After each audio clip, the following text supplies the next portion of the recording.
महानुभावों की मातृशक्ति के लिए और समस्त विद्वजन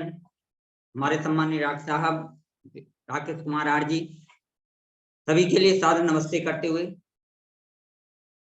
अभी हमारे मातृशक्ति ने बहुत अच्छी भजनों की प्रस्तुति दी है और डॉक्टर साहब की प्रस्तुति भी हम लोगों को सुनने के लिए मिल रही थी। परमात्मा ने हमें मानव जीवन से ओतप्रोत किया हुआ है और मानव जीवन हमें मिला हुआ है। तो कहा गया है, बाबा तुलसीदास जी कहते हैं, बड़े भाग्य मानुष तन पावा, सुर दुर्लभ सदग्रंथ न गावा। बड़े भाग से मानव शरीर हम लोगों को प्राप्त होता है और मानव शरीर को प्राप्त करके हम ऋषियों के बताए मार्ग पर चलें, वेदाध्ययन करें, स्वाध्याय करें, सत्संग के माध्यम से एक दूसरे के साथ सामंजस्य बनाते हुए वेद की प्रणाली के माध्यम से तो हमें बहुत कुछ मिल सकता है। और उस वेद का, शास्त्र का, उपनिषदों का जिन ऋषियों ने व्याख्यान हमारे सामने किया हुआ है,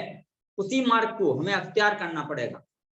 तब हमारा जीवन सफल और अग्रसर आगे बढ़ने में हमें सफलता प्राप्त हो सकेगी। तो जैसा कि महर्षि दयानंद जी ने वेदों को वेद सब सत्य विद्याओं का पुस्तक कहा गया था और वास्तव में कोई भी विद्या हमारे जनमानस में सृष्टि क्रम से लेकर के आज तक ऐसी नहीं है जो वेदों के माध्यम से हम लोगों को प्राप्त नहीं हुई हो या हमारे ऋषियों ने, पूर्ववर्ती ऋषियों ने हमें उसके ज्ञान से अवगत नहीं कराया। यही हमारा लक्ष्य है। तो वेद का ज्ञान सर्वोपरि कहा गया है और आज तो सारा विश्व इस बात के लिए स्वीकार कर रहा है कि वास्तव में जो वेदों में दिया गया है वो कहीं नहीं है, सब कहीं है, और जो कहीं नहीं है वो भी वेदों में है। तो हम वेदों के माध्यम से, उन ऋषियों के माध्यम से अपने जीवन को सुचारू रूप से कैसे चला सकते हैं, इसकी बहुत अच्छी व्यवस्था है हमारे ऋषियों ने। अब चाहे वो यज्ञ की प्रक्रिया हो, और यज्ञ को तो हम सभी जानते हैं, विद्वजन यहाँ जुड़े हुए हैं। 5 महायज्ञों का विधान महर्षि मनु ने जो वेद के आधार पर किया हुआ है, उसी को महर्षि दयानंद जी ने बार बार महायज्ञ कहा गया है। उसको छोटे छोटे रूप में 5-5, 10-10 मिनट का समय देने के बाद भी हमारा यज्ञ शुरू प्रारंभ होता है और उसी से हमें लाभ मिलता है। लेकिन बड़े बड़े जो दिन अहम, जिनको कहते हैं दिन दिन भर के यज्ञ, साप्ताहिक यज्ञ, पाक्षिक यज्ञ और मासिक, षड्मासिक और पूरे वर्ष भर हम देखते हैं बड़े बड़े यज्ञाचार्यों के माध्यम से पूरे वर्ष भर यज्ञ का कार्य चलता है, यज्ञ चलते हैं, हवन चलते हैं, लेकिन उनको महायज्ञ नहीं कहा जाता है। जबकि महर्षि दयानंद जी ने 5 महायज्ञों को महायज्ञ कहा हुआ है और वो 5 यज्ञ, महायज्ञ ही वास्तव में हमें एक ऐसी रास्ते पर चलने के लिए प्रेरित करते हैं जिनसे हमारा ही नहीं, समूची मानव जाति का, और बल्कि मैं तो कहता हूं कि पूरी प्रकृति का भी मार्गदर्शन होता है, स्वच्छता, पवित्रता हमको मिलती है। और इसी को लेकर के महर्षि दयानंद जी ने वेदों की, शास्त्रों की और गीता में भी जो व्याख्यान दिए गए हैं यज्ञ के माध्यम से, हमारी मानव जीवन के माध्यम से, तो हमें बहुत कुछ मिलने को हो जाता है जब हम 5 महायज्ञों को अपने जीवन में, अपने प्रत्येक परिवार में, प्रत्येक प्राणी के लिए कहा गया है इसको करने के लिए। और वो 5 यज्ञ सभी जानते हैं, मैं थोड़ा सा केवल उनके नामों के माध्यम से चलूंगा। तो ब्रह्म यज्ञ जैसे कहा गया है, ब्रह्म यज्ञ से तात्पर्य हो जाता है ब्रह्म मुहूर्त में उठ करके हम ब्रह्म कहा है, परमात्मा को भी, वेद को भी, और इनके माध्यम से जो भी क्रिया हमारे द्वारा परमात्मा के प्रति आभार व्यक्त करना, अपने आप को, स्वयं को जानना, ये ब्रह्म यज्ञ में आ जाता है हमारा। दूसरा देव यज्ञ के नाम से जाना गया है, देव तिथि देवा, जो देव जड़ हो या चेतन पदार्थ हो, उनके माध्यम से हमें कुछ ना कुछ मिल रहा है, क्योंकि देव देने वाले को ही कहा गया है। और विद्वान कहते हैं कि मनुष्य तो केवल लेवता है, लेने की इच्छा करता है और मांगता भी है, चाहे वो प्रकृति से मांग रहा हो अनविद्यता, चाहे ऋषियों से मांग रहा हो, चाहे परमात्मा से मांग रहा हो, लेकिन केवल मांगना हमारा लक्ष्य है। और मांग करके हम जो हमें मिलता है उसको अगर हम केवल अपने उपयोग में लाते हैं तो कहा है केवल आगो केवल आदि, वो पाप का भागी हो जाता है। तो हमें जो मांगने से मिल रहा है, परमात्मा दे रहा है, प्रकृति दे रही है, उसको हम मिल बांट करके सबके साथ में यथायोग व्यवहार करते हुए जो जितना अधिकारी है उसको उतना उसमें से भाग देते चले जाएं, वो देवयज्ञ है। तो वो देवयज्ञ हमारा कहता है। और देवयज्ञ में हम देखते हैं कि क्या जड़ और क्या चेतन सबके लिए बराबर उसका अधिकार हमें देने का संदेश दिया गया है। तीसरा हमारा होता है पितृयज्ञ, जो हमारे घर में हमारे आश्रित हैं या हमारे लिए संरक्षक हैं, हमारे हमें आशीर्वाद के माध्यम से, ज्ञान के माध्यम से या किसी प्रक्रिया के माध्यम से हमारा संरक्षण करते हैं, उन ऐसे वयोवृद्ध, ज्ञानयज्ञ, विज्ञानयज्ञ ऐसे महापुरुषों को, अपने से बड़ों को हम उनकी सेवा शुश्रूषा यथायोग, कब उनको किस चीज की जरूरत है उसके माध्यम से अगर हम उनको उनके मार्ग पर चलान उसको करते हैं, देते हैं उनकी सेवा के भाव से, तो समझ लीजिए कि वो हमारा तीसरा महायज्ञ। पर अतिथि यज्ञ है, अतिथि यज्ञ से तात्पर्य हो जाता है बलवय से देवयज्ञ। बलवय से देवयज्ञ का मतलब होता है कि महर्षि जी लिखते हैं कि हमारे द्वारा किए गए कृत्यों में, कार्यों में, घर मकान से, भवन से लेकर के, बाहर से लेकर के, स्नान से लेकर के, झाड़ा पोछा करने से लेकर के जो भी प्रक्रिया होती हैं, उनमें किसी ना किसी प्रकार से जाने और अनजाने जिन जीवों के हत्या हो जाती है या जीवों को कष्ट हो जाता है, उसका निराकरण हमारे बलवय से दिव्यज्ञ के माध्यम से कर देते हैं। इसके बाद हमारा आता है अतिथि यज्ञ। अतिथि यज्ञ का महर्षि जी ने लिखा है कि जो आप पूर्ण आप विद्वान है, परोपकार में लगा हुआ है, केवल सुख दूसरों के सुख के लिए भ्रमण करता हुआ, अक्षमान जिसके आने जाने की कोई तिथि निश्चित नहीं हो, और वो अगर हमारे यहाँ आ जाता है, हमारे दरवाजे पर, हमारे सानिध्य में आ जाता है, तो हम उसकी सेवा शुश्रूषा करें। और वो सन्यासी है, चाहे वानप्रस्थी तो नहीं उसको आने को कहा गया है, लेकिन सन्यासी वर्ग ही होता है। लेकिन कब हम उसके लिए सेवा शुश्रूषा करें, जब हम देख लें कि वास्तव में ये परोपकार की भावना से यहाँ भ्रमण करता हुआ आ गया है, तो हम उसके साथ में जैसा व्यवहार उसके लिए उचित है वैसा करते हुए चले, तो हमारा ये अतिथि यज्ञ हो जाएगा, जिसके आने जाने की कोई तिथि तो निश्चित नहीं है। क्यों? अतिथि हम उनको कह देते हैं कि कोई फोन लगा दिया, सूचित कर दिया कि हम फला दिन आ रहे हैं, फला तारीख में आ रहे हैं, तो उसको कहा गया कि वो अतिथि नहीं है, उसने तो सूचना दे ही दी, हम उसकी तैयारी में लगे गए। लेकिन अकस्मात कोई हमारे दरवाजे पर आ जाता है तो उसको अतिथि कहा गया है, और उससे हम यथायोग चर्चा करें, जो हमारे संत हैं उनका निराकरण हम उससे करवाएं, तो इसकी सेवा शुश्रूषा में हमें प्रसन्नता से भाग लेना चाहिए, और उसको भी आनंद आए, सुख मिलेगा। वो भी चाहेगा कि चलो मेरे यहाँ आने से इसको कोई लाभ हुआ है, फिर हम उसको भोजन है, जल है, जो भी हमारी सामर्थ्य है उसके आधार पर तो हम दें, किसी भी कीमत पर दें, क्योंकि उपनिषदकार कहता है श्रद्धा देयम अश्रद्धा देयम, प्रिया देयम धिया देयम, हिया देयम संविदा देयम।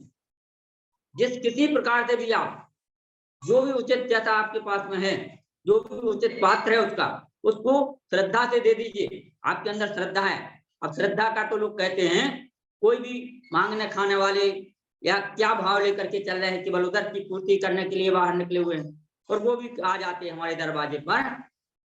तो हम कह देते भाई हमारी तो श्रद्धा जाग रही थी तो हमने दे दिया, अब वो कुछ जैसा चाहे हो। वहां हमारा देना सार्थक नहीं होता है, लेकिन हमें देना है, क्योंकि ऋषि भी कहता है हमारा कि श्रद्धा देम, श्रद्धा है तब दे, लेकिन अश्रद्धा देम, अब यहाँ विडंबना हो जाती है हमारी। जब ऋषि ही कह रहा है कि श्रद्धा देम अश्रद्धा देम, श्रद्धा है तब भी दे दीजिए, और अश्रद्धा है, आपकी श्रद्धा नहीं है तब भी दे दीजिए। धिया देम, हिया देम, भय के तहत दे दीजिए। और जितने भी हमारे बीच में दान चलते हैं ना, उनकी प्रक्रिया यही है,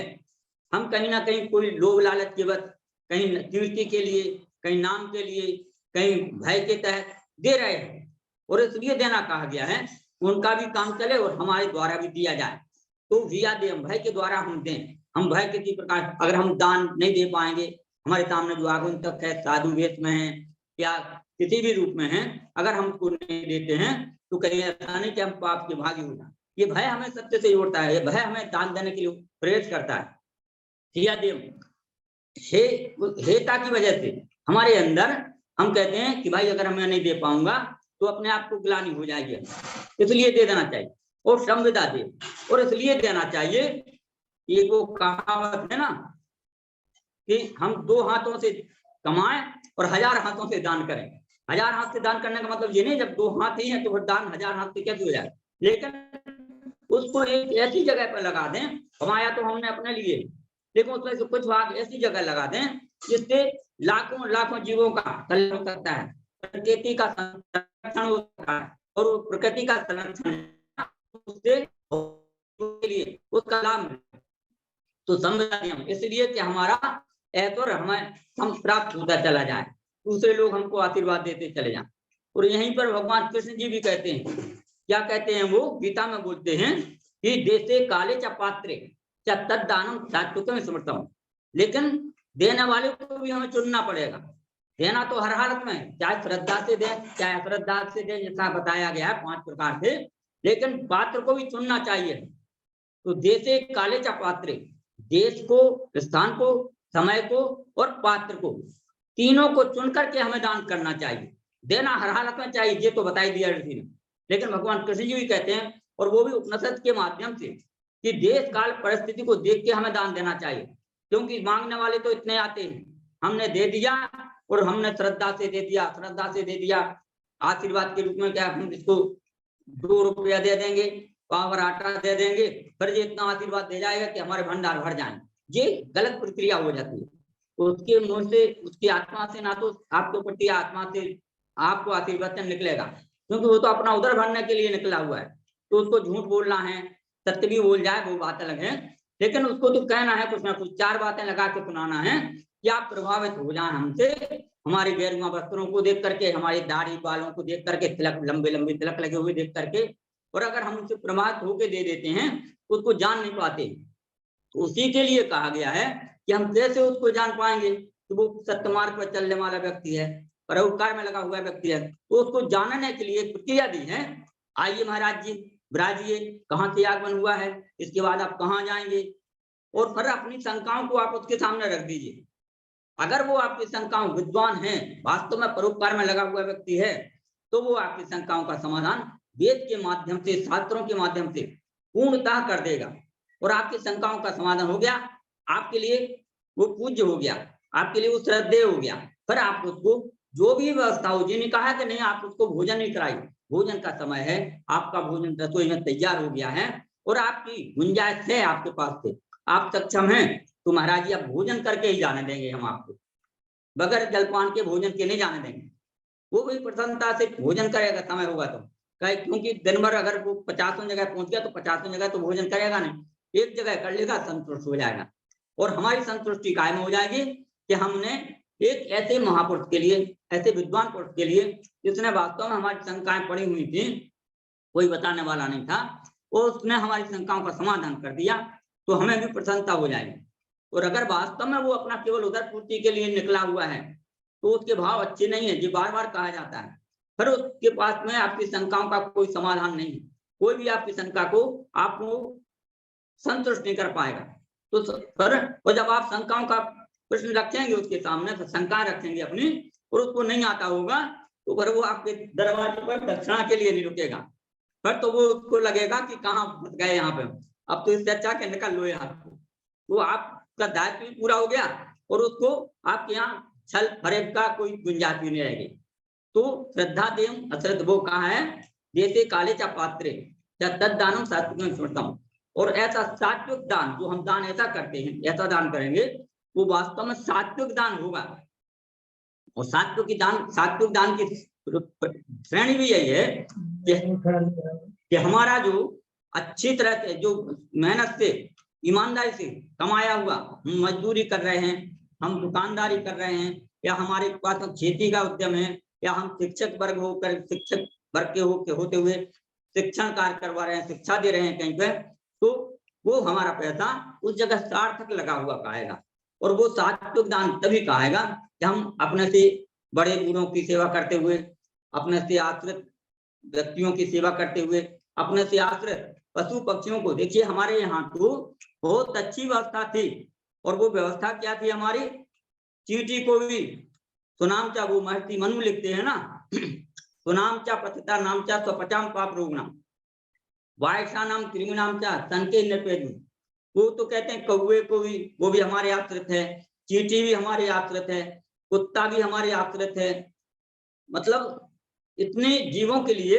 हमारे आश्रित बताया गया। और गृहस्थ जीवन में रहते हुए हम इनके संरक्षण भी हो जाते हैं, क्योंकि गृहस्थ एक ऐसा गृहस्थ धर्म बताया गया है जिसको कहा है ज्येष्ठो गृहस्थाश्रमा। ज्येष्ठ श्रेष्ठ है, श्रेष्ठो गृहस्थाश्रमा, धन्यो गृहस्थाश्रमा। ऋषियों ने छोटे छोटे सूक्तों के माध्यम से हमें कहा गया है कि हमारा जो गृहस्थाश्रम है वो सब आश्रमों में, चारों आश्रमों में ज्येष्ठ श्रेष्ठ है। क्योंकि ब्रह्मचर्य कहाँ से पैदा होता है? ब्रह्मचारी यहीं की गृहस्थ से ही बनता है। फिर गृहस्थ तो अपने आप में गृहस्थ है ही। इसके बाद वानप्रस्थी होता है, इसके बाद सन्यासी भी हमारे आश्रित होता है। तो चारों आश्रमों में ज्येष्ठ श्रेष्ठ गृहस्थ आश्रम को कहा गया है। और इस गृहस्थ आश्रम के माध्यम से हमारा जो दायित्व बनता है कि हम चींटी को, मनुष्य की तो कहता कौन है, साधु संतों की तो सेवा करने को कहता ही है, लेकिन चींटी, कुत्ता, कौवा, कुश्ती आदि, इनका भी यही दायित्व है कि हम इनके माध्यम, हमारे अपने माध्यम से, अपनी सामर्थ्य के अनुसार, अपने गुंजाइश के अनुसार इन लोगों को भी कहीं ना कहीं किसी न किसी रूप में दाना चींटियों को दे देते हैं, कुत्ते को भी एक रोटी दे देते हैं, गाय को भी एक रोटी। हम देखते हैं हमारी माताएं बहनें रसोई में जब रसोई तैयार करती हैं तो एक फुलका अलग निकाल के रख देती हैं गाय के लिए। और गाय को तो महर्षि दयानंद जी ने बहुत विस्तार के साथ गौ करुणा निधि लिख करके उसके कितने उपकार हम लोगों के ऊपर हैं, कितना हमें उससे वो सामर्थ्य हमारा बढ़ता है। तो सारी की सारी बातें एक अलग से ग्रंथ लिख करके इसको हमारे सामने रख दिया है, कितना उपकार गाय गौ के द्वारा होता है। तो गाय को भी हम सेवा, तो हम माताओं को मैं कह रहा था कि माताएं हमारी जब पहले रसोई में रोटी बनाती हैं तो एक फुलका गाय के लिए अलग रख देती हैं। तो गाय की सेवा हमारा धर्म है, कुत्ते कौवे चींटी आदि की सेवा हमारा, मतलब उनको अन्न और देना, भोजन देना हमारा कर्तव्य बनता है मनुष्यों ने। तो मानव जीवन में हम अपने आप से एक सामंजस्य बना के चलते चलें कि हमारा जीवन, परमात्मा ने हमें मनुष्य योनि बना दी है। क्योंकि देखिए मनुष्य योनि जैसा कहा है कि बड़े भाग से प्राप्त होती है, और इतर योनियां जो हैं वो सब भोग योनियों में गिनी जाती हैं। केवल एक दूसरे को परास्त करना, एक दूसरे के साथ में लड़ाई झगड़ा करना, जितने भी पशु पक्षी कीट पतंग आदि हम देखते हैं सब एक दूसरे के ऊपर हावी हो जाते हैं। लेकिन मनुष्य जीवन केवल परोपकार हो, केवल परोपकार की भावना से काम करने के लिए उद्यत रहता है। और अगर हम मनुष्य जीवन में आकर के इनका आश्रय नहीं कर सकते हैं, इनका आश्रित नहीं बन सकते, हो सकते हैं, इनके लिए भोजन से या किसी प्रकार से उनका संरक्षण नहीं कर सकते हैं, तो हमारी मानव योनि में और इतर पशु पक्षियों की योनि में कोई भी भेद नहीं रह जाता है। किसी कवि ने कहा है ना, शायद रामधारी सिंह का दिनकर का है, राम नाम हृदय निधरा, जैसा पशुआ तैसा नरा। और अगर हम मनुष्य पशुत्व से ऊपर उठना चाहते हैं, देवत्व को प्राप्त करना चाहते हैं, कृष्णत्व को प्राप्त करना चाहते हैं, तो हमें श्रेष्ठ कर्मों के माध्यम से योग आसन प्राणायाम की विधा से अपने आप को, और परोपकार की सत्संग से दूसरों को, प्रवचन के माध्यम से दूसरों का भी भला करते हुए चले जाएं। ये हमारी बहुत अच्छी व्यवस्था हमें ऋषियों ने दे दी गई।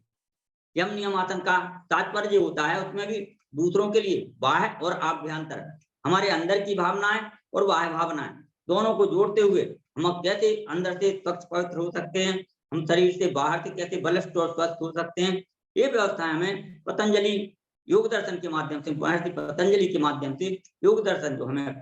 हमारा शास्त्र कहा जाता है, उसके माध्यम से हमारे जीवन को, हमारे शरीर को स्वस्थ रखते हुए। और महर्षि जी ने कहा था, दयानंद जी की बात करता हूं मैं बार बार, महर्षि दयानंद जी ने कहा था कि हम अगर शरीर से कमजोर हैं तो हम अपने आत्मिक बल से भी कुछ नहीं कर पाएंगे, हमें शरीर से भी बलिष्ठ होना चाहिए। और महर्षि जी का तो एक उदाहरण दिया जा रहा था अभी, जब वो गुरु जी उनके अकस्मात चलते हुए चले आ गए और दयानंद जी झाड़ू लगा रहे थे कुटिया में, वहां पर मथुरा में, तो उनका पैर उस पर पड़ गया कचड़े पर। अब महर्षि जी को क्या काम लग गया, उन्होंने सोचा भी उठा के फेंकते हैं, तो वो चले गए उस तरफ। यहाँ इनका पैर पड़ा तो इन्होंने आवाज लगाई दयानंद, क्योंकि उन्हें पता था कि दयानंद का काम है ये आज का यहाँ पर। तो उन्होंने बुलाया और 2 3 4 जो छड़ी लिए हुए थे वो लगा दी। महर्षि जी ने पैर पकड़ लिए और देखिए उनकी अंदर की भावनाएं गुरु के प्रति क्या कहते हैं वो, गुरु जी आप इस प्रकार से हमें मारते हैं, हम इतने बलिष्ठ हैं, हमने इतने मतलब वो किया हुआ है, परिश्रम किया हुआ है, इतना तप किया हुआ है योग आदि साधना के माध्यम से कि हमारा शरीर तो बहुत बलिष्ठ है, हमें कोई फर्क नहीं पड़ता है, लेकिन आपको कोई कष्ट हो छड़ी घालने में, आपके हाथों को दर्द हो, ये मुझसे सहन नहीं होता है। और गुरु जी को भी कष्ट हुआ बाद में, किसी ने कहा जो साथ में बैठा हुआ था, तो कहना का मतलब कि हमारा बाह्य शरीर भी बलिष्ठ होना चाहिए, और उसके बलिष्ठता के लिए एक और में मंत्र आता है महर्षि मनु, क्योंकि महर्षि दयानंद जी ने मनु स्मृति को सबसे ज्यादा आगे रखा हुआ है। मनु स्मृति में भी उन्होंने कहा हुआ है कि इसमें भी प्रक्षिप्त श्लोकों को छोड़ के मनु स्मृति के जो नीति परक हैं, अध्यात्म परक हैं, और जो भी मतलब उसके वो हैं धार्मिक, उनके लिए राज व्यवस्था से लेकर सब व्यवस्थाओं से, तो उनको हमें स्वीकार करना चाहिए। जबकि और इतर स्मृति ग्रंथों को उन्होंने नहीं छुआ महर्षि जी ने, तो वहां कहा गया है अध्वर्गात्राणि शुद्धयन्ति मनः सत्यं शुद्धयति विद्या तपोभ्याम भूतात्मा बुद्धिर्ज्ञानं शुद्धयति। अध्वर्गात्राणि जल से हमारा कहा है कि बाह्य शुद्धि होती है, शरीर की शुद्धि हो जाती है। अध्वर्गात्राणि शुद्धयन्ति मनः सत्यं, और मन की शुद्धि हमारी किससे होती है? सत्य से। सत्य बोलते चले जाए हम और अपने मन की को शुद्ध करते चले जाए, तो मनः सत्यं शुद्धयति। मनः सत्यं शुद्धि में भी कहा गया है कि हम सत्य से, न्याय से, और भी जो व्यवस्थाएं दी हुई है ऋषियों ने, उनके माध्यम से हम कहा ना धर्म न दूसर सत्य समाना, नहीं सत्यात् परो धर्मो न नृतात् पात्रम परम। तो हम सारी व्यवस्थाओं को देखते हुए चले। अध्वर्गात्राणि शुद्धयन्ति मनः सत्यं शुद्धयति विद्या तपोभ्याम भूतात्मा बुद्धिर्ज्ञानं शुद्धयति। बुद्धि की शुद्धि हमारे ज्ञान से होती है, और हम क्या करते हैं, बुद्धि को तो बढ़ाते हैं, और बाह्य जो पदार्थ हैं उनके माध्यम से, किसी ने कहा अमुक औषधि का वो सेवन करने लग जाओ तुम्हारी बुद्धि बढ़ जाएगी, तो हम जानते हैं कि बस यही बहुत अच्छी विधा है। जबकि ज्ञान की प्राप्ति, तो ज्ञान के लिए हमारे पास में क्या है, आज तो मैं समझता हूं कि बहुत विद्वत्ता हमारे वैदिक विद्वानों के माध्यम से, वेद के माध्यम से हर जगह एक चर्चा होने लगी है कि वेद की तरफ हमें लौटना पड़ेगा। वेदों के माध्यम से हम ज्ञान विज्ञान को समझ पाएंगे, ज्ञान को समझ पाएंगे, बुद्धि का विकास हो पाएगा। और जैसे कहा ना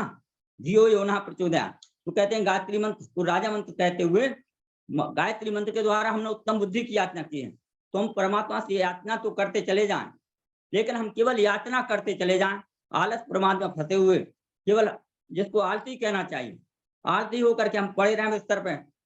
और परमात्मा से प्रार्थना करें, हे परमात्मा मुझे ये दे दो, अमुक पदार्थ दे दो, अमुक वस्तु दे दो, भोजन दे दो, तो परमात्मा देने वाला नहीं है। ये तो उन लोगों ने कह दिया है कि किसी कवि ने कहा है कि अगर आप कुछ भी नहीं कर रहे हैं, आप केवल माला फेरते चले जाइए, हाथ में ले लीजिए और राम राम कहते चले जाइए, राम कह लीजिए या परमात्मा, हम तो कहते परमात्मा का, ईश्वर का ही नाम लेते चले जाइए, तब भी ईश्वर आपको कुछ नहीं दे पाएगा। आप उसके द्वारा अगर अच्छे कृत हो रहे हैं तो परमात्मा उसका कुछ नहीं देगा, और गलत काम हो रहे हैं तो इसका दंड के रूप में भी कुछ नहीं देगा। इसके लिए हमें पुरुषार्थ जरूर करना पड़ेगा, क्योंकि अगर पुरुषार्थ नहीं करेंगे तो परमात्मा भी उसका साथ नहीं देता है, जो आलती होकर के पड़ा पड़ा, क्योंकि वो तो फिर भार रूप है पृथ्वी के ऊपर, भार रूप है समाज में, तो उसके लिए कोई ना कोई उद्यम करना पड़ेगा। और उस उद्यम का यही कहा गया है कि हम इन पदार्थों के माध्यम से अपने शरीर को, अपने मन को, अपने आत्मा को, और बुद्धि ज्ञान शुद्धयति, ज्ञान के द्वारा। ज्ञान भी क्या है, ज्ञान को कहते ना जुआ खेलना भी एक ज्ञान का स्वरूप है। मैं तो जब जादू कर देना, वो दिखा देना चमत्कार, वो भी एक ज्ञान ही तो है, लेकिन वो केवल चमत्कार से जोड़ सकता है आपको, आपकी जयकारा तो लगवा सकता है आम आदमियों के बीच में, लेकिन विद्वजनों के बीच में, बुद्धिमानों के बीच में बैठ करके वो कुछ भी आपको नहीं दे पाएगा, क्योंकि वो उसके पास में ही नहीं। तो जो हमारे पास में नहीं है वो हम किसी को क्या दे पाएंगे। और सारा समाज, मानव समाज,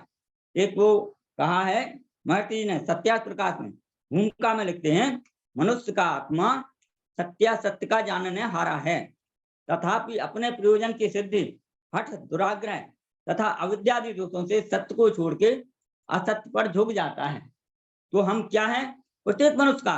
देखिए महर्षि जी ने इंगित नहीं किया व्यक्ति विशेष के लिए कि एक ही व्यक्ति कोई इस बात को जान रहा हो कि सत्य क्या है, सत्य जाना है, बल्कि वो तो कहते हैं कि समस्त प्राणी जगत में, मनुष्य योनि में सबका आत्मा सत्य सत्य का जानने आ रहा है। लेकिन हम भटक कहाँ जाते हैं? अविद्यादि दोषों की वजह से, अहंकार की वजह से, दूसरों के प्रति मैं अपनी साथ छोड़ने की वजह से, मैं अमुक पदार्थ को जानता हूँ, मैं अमुक ग्रंथों को पढ़ चुका हूँ, उसको जानता हूँ, मैं बहुत बड़ा विद्वान हूँ, यहाँ से मैं भटक जाता हूँ। और अगर हम हठधर्मता को छोड़ दें, अपने अभिमान को खत्म कर दें, एक नम्रता के साथ में नम्र होकर के हम अपने पास में जो हमने ज्ञान अर्जित किया हुआ है, वो भी ज्ञान का सत्य ज्ञान, तो हम दूसरों को वही परखेंगे। और उसी के माध्यम से हम हो या दूसरे इतर प्राणी, मतलब मनुष्य योनि हो, अगर उनको हम श्रेष्ठ मार्ग पर ले जा पाते हैं तो हमारा अहोभाग्य समझना चाहिए। अहंकार को छोड़ करके, ये नहीं जानते हुए कि मैं इन लोगों में पूज्य बन गया हूँ, मैंने बहुत कुछ जान लिया है। सब कहते तो हम ये कह सब कुछ जान लिया है, लेकिन मैं कहता हूँ चलिए सब कुछ नहीं जानना की सोच के भी अगर हम कहें कि हमने बहुत कुछ जान लिया है, तो बहुत कुछ के द्वारा भी हमें अभिमान हो जाता है, घमंड हो जाता है। तो हमारे लिए एक ही विधा रह जाती है, हम नर्म होकर के अभिमान को अलग रखते हुए बड़ी नम्रता पूर्वक सामने की वाले को ये सोच करके कि हाँ मुझे विद्वानों से कुछ मिला हुआ है, तो मैं उसको ही आपके सामने रख रहा हूँ। और उस पदार्थ को, अगर हम उस चीज को, आपको उस ज्ञान विज्ञान को आपके सामने रखते हैं जो हमारे ऋषियों के माध्यम से हमें प्राप्त हुआ था, उनने जो रखा वो हमने ग्रहण कर लिया, और उसी शैली के माध्यम से हम समाज के बीच में रखते हैं उनके सानिध्य में रहते हुए, तो समझ लीजिए कि हमारा सौभाग्य बहुत अच्छा है। और उससे हमें, हमारी आत्मा तो पवित्र होगी, हमारी वाणी तो पवित्र होगी, और शरीर तो पवित्र होता है। शरीर तो पवित्र इसलिए होता है कि जब हमारी आत्मा, मन, बुद्धि पवित्र हो जाएगी तो शरीर भी पवित्र हो जाएगा। शरीर केवल स्नान करने से पवित्र नहीं हो जाता है, शरीर तो इसलिए स्नान करते हैं कि इसके ऊपर का जो है उसमें मैल आदि, धूल आदि, कीचड़ आदि या और जो विकार पैदा होते हैं, उनसे बचने के लिए हम इसको स्नान डुबकी लगाते हैं। लेकिन अगर हम वास्तव में बुद्धि से, मन से, आत्मा से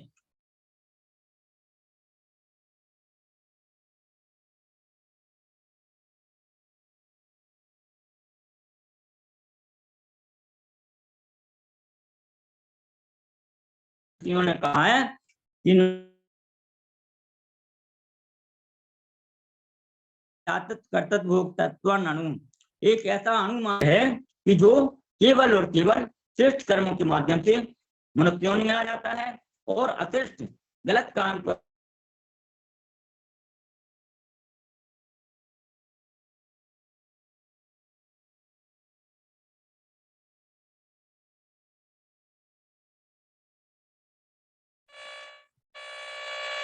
माइक खोलो मुनि जी। हाँ ओम जी, बोलो तो बोलो। गलत मार्ग पर चलने का लक्ष्य हमारा मनुष्य जीवन नहीं है। तो हम बाह्य आडंबरों से बचें, केवल और केवल अपने आध्यात्मिक जो हमारे विद्वान हैं उनके माध्यम से, जैसा कि हम देख रहे हैं करीब करीब 2 वर्ष से हमारे बीच में बाहर के नहीं भी कहें, वैसे तो अभी हमारी 2 दिन पहले बहन जी ऑस्ट्रेलिया से जुड़ी हुई थी, तो मैं तो कहता हूं कि देश नहीं विदेश की भूमि से भी, पवित्र भूमि से भी हमारे लोग जो हमारे वहां रह रहे हैं, वो उनका भी आशीर्वाद हम लोगों को मिल रहा है 2 वर्षों से। और उन 2 वर्षों में हमने जो प्राप्त किया है उसको अगर हम हृदयंगम कर गए, उसके मार्ग पर चल गए, तो हमारा जीवन, हमारे परिवार का, पड़ोसियों का और हमारे पूरे राष्ट्र नहीं, वसुधैव कुटुंबकम, सारी वसुधा के लिए हम श्रेष्ठता की ओर ले जाने में सक्षम हो सकते हैं। और इस बात को लेते हुए, ध्यान में रखते हुए हमारा दायित्व बनता है कि हम वेदों ने जो विधाएं दी हैं, शास्त्रों ने जो हमें बताया है, जीवात्मा क्या है, परमात्मा क्या है, प्रकृति क्या है, इनको तीनों को एक साथ जानते हुए और यथायोग व्यवहार,